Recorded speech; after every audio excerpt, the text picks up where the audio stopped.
Hello and welcome to Lynchburg Live. I'm your host, Linda Smith.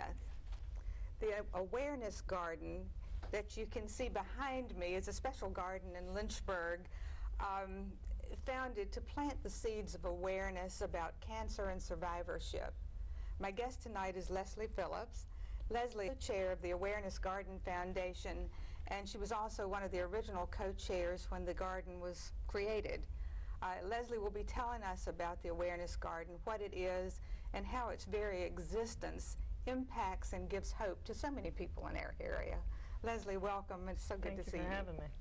Before we really get started, would you please just tell our audience a brief history of the garden, what it is, how it began, that kind of thing? That'd be my pleasure. The Awareness Garden is really a space.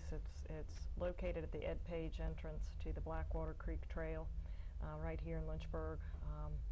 To give you a little more specifics on that location, it's off of Langren Road, the same road the hospital's on, and then behind the Greek Orthodox Church, which serves as the most prominent landmark for it. But basically the garden started as a concept in 2001, and it grew from an idea that Lala Sidner had. She was inspired by a garden that was similar, called Buffalo in Virginia Beach, and she just happened upon it, and she brought this idea back to her group of fans and followers in Lynchburg, and one thing led to another.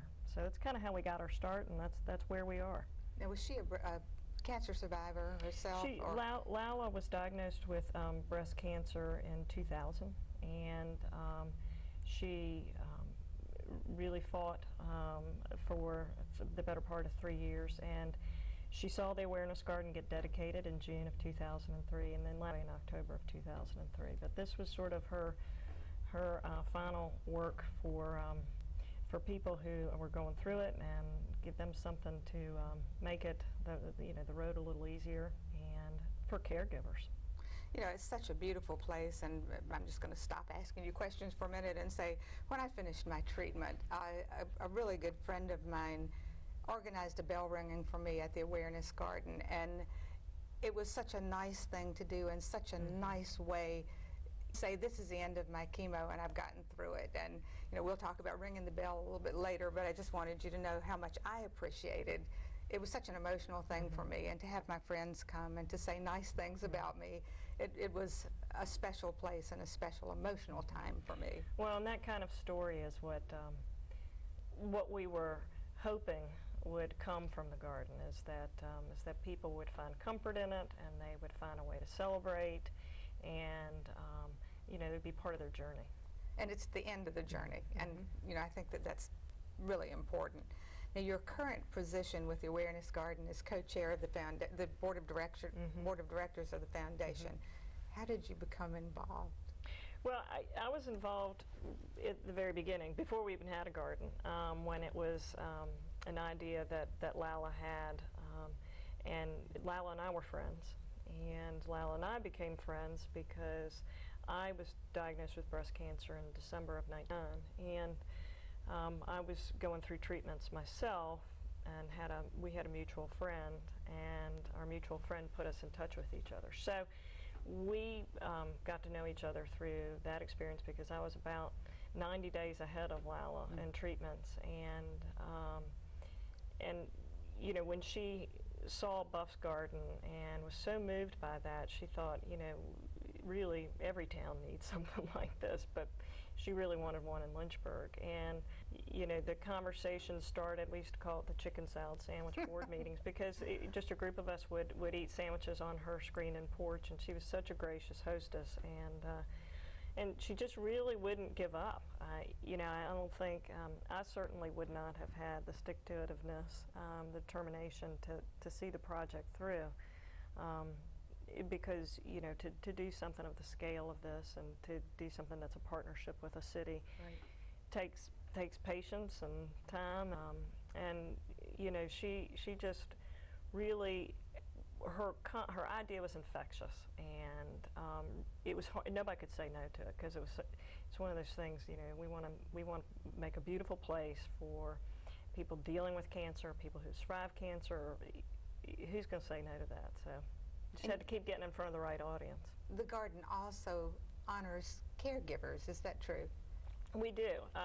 You know, we actually have a special event that's going to be coming up this spring. It was not our idea, but it was the idea of Generation Solutions in town. And one of our board members also works with Generation Solutions. But there's going to be an event honoring caregivers around Mother's Day. And we hope that we'll have the involvement of hospice and of Centra Health with that. But it's more to follow about that, but the idea is it will involve a butterfly release, and that really is caregivers. Right. And you know, it's ringing the bell is something that I think probably as many caregivers do as survivors. You know, for those of you who don't know what we're talking about, ringing the bell, there's a large bell in the garden, and after you finished your treatment, you ring the bell 3 times. And it's empowering, I think, to ring that bell.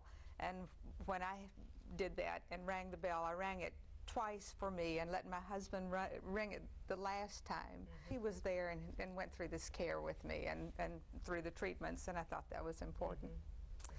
Mm-hmm. Who actually runs the garden?